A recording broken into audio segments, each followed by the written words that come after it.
This is Cashology by FMBO, a podcast devoted to the art and science of managing your money. It's like school, but your only homework is living your best financial life. Class is now in session. Ever feel like you just have too many bills? If so, then this might be the episode for you. We're going to talk about consolidating your debt. And by that, we mean taking your debt and rolling it all up into one single payment every month. A lot of people do it, and they have the ability to save a lot of money in the process. So how exactly does debt consolidation work? And is it something that's right for you? Those are the questions we have today. So before we dive into the topic, let's get some disclosures out of the way. You're darn tootin', sister! Investment products are not FDIC insured, not a deposit or other obligation of the bank, not insured by any federal government agency, not guaranteed by the bank, may lose value. This podcast should not be copied or reproduced without permission.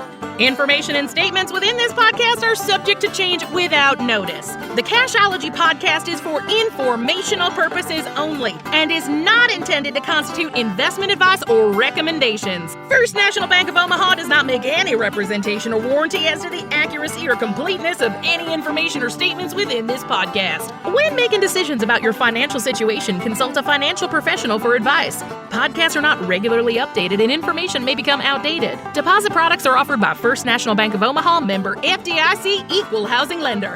The Cashology podcast, copyright First National Bank of Omaha. Now let's get going! Yeah! Welcome, and thanks for listening to the Cashology podcast, hosted by me, your guide on the path to financial savvy, Juli Wians. I'd like to introduce today's guest, Kelley Hill.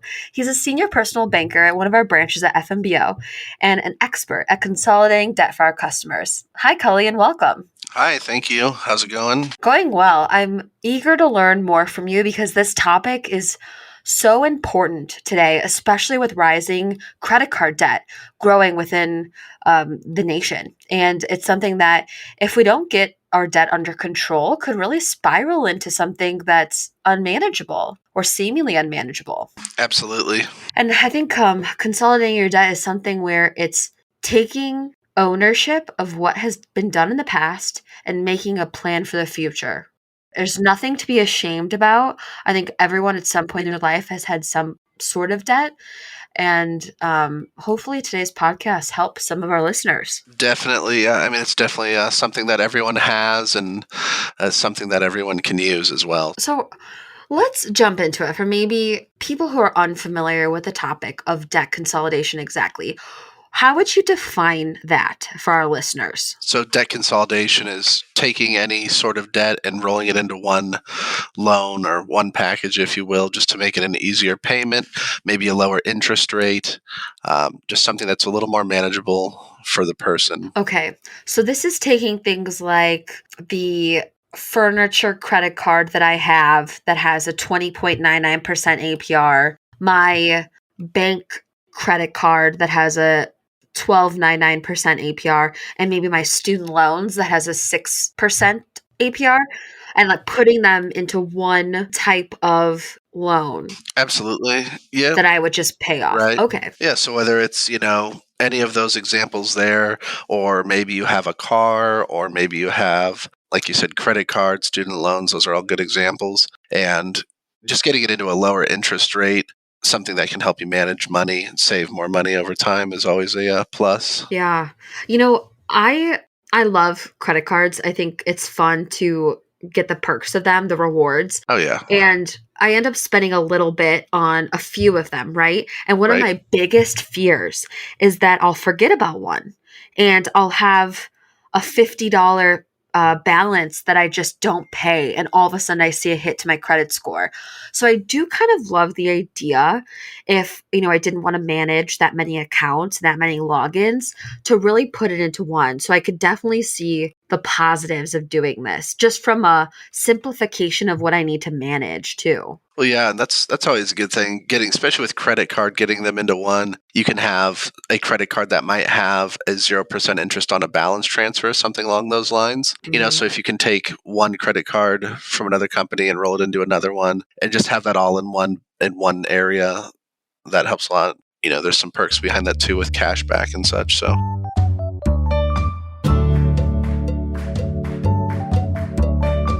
Kelley, you brought up a really good point. So this 0% intro APR and balance transfers. Tell us more about that, because I think that type of product is what we would likely advise if someone were to go about consolidating their debt. So talk us through that and then the steps we would take. Yeah. So, I mean, if they have, say, a furniture card or a store card or just any other bank card that has a balance on it and it's sitting in a 18 to 30% interest rate, we can get them going on our credit card here with First National, get them a year's worth of 0% interest.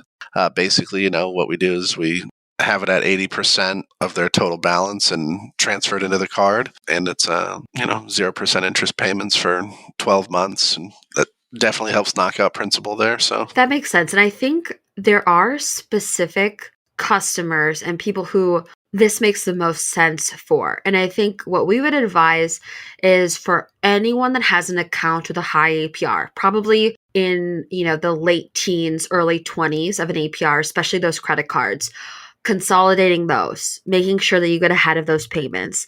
Right. What other recommendations would you make, or who else would qualify to make a debt consolidation attempt? Specific to credit card or just in general? I think in general. Sure. If you have low balances, or if you have a lower interest card, but it might have a higher balance, those are always good. Balance transferring into a 0%, if you can, is always a good option. But unsecured loans are always a good way to get more debt put into one place. Anybody who has multiple items with debt, they can transfer in there.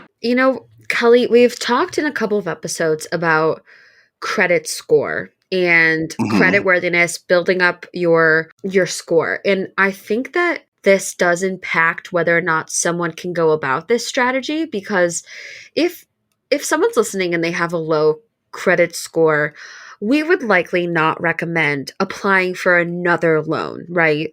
Right. Yep. Yeah, there's definitely credit parameters and certain scores that have to be met to fulfill these needs for sure. So for someone like that, what would you recommend they do in order to pursue some sort of debt consolidation? Yeah, I mean, so when you come across a situation where the credit's just not there, but they maybe can make the monthly payments and that the higher balance is driving their credit down, I always recommend or advise to knock out the lower balance cards first. So if they have a $500 card and they can pay that off sooner than putting a little more on a higher balance card to try to get that knocked out, I definitely recommend paying the lower balance card off first. Then you can start working towards that.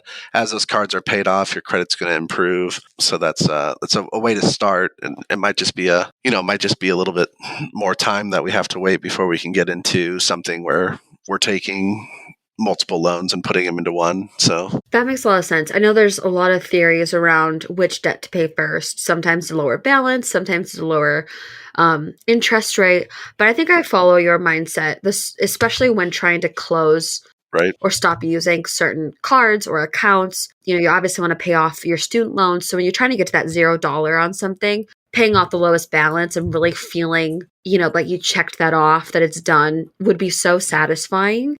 So I completely recognize that would be a good approach to take. If we wanted to pursue this, what kind of assets does FNBO have, or who should we talk to in order to get started in calculating how long do I have before this is paid off, or what options do I have if I consolidated? How much interest would I pay? Right. Less, right? Where can I get that information? Our website has calculators on it on fnbo.com that you can go to, and you can have a whole slew of debt consolidation calculators, whether that's, auto loan consolidation or unsecured consolidation, HELOC consolidation, however you're looking at it. I mean, there's a whole handful of calculators out there. You can plug numbers through and get interest paid. You can get monthly payments. You can see, if you pay this much, does it make more sense? Or if you pay this much, does it make more sense? So there's definitely the resources out there. I use them all the time. Yeah, awesome. I'm definitely a hands-on learner. I would love to play around with it and see what my options are. Certainly, yeah. Well, Kelley, you have been an excellent guest. I am very excited that we were able to share with our listeners some more information on debt consolidation. And if anyone out there wants to learn more or play with those that information that Kelley just highlighted, go ahead to fnbo.com to learn more about those calculators. Thanks for listening. Don't forget to subscribe and keep an eye out for more Cashology episodes coming your way soon.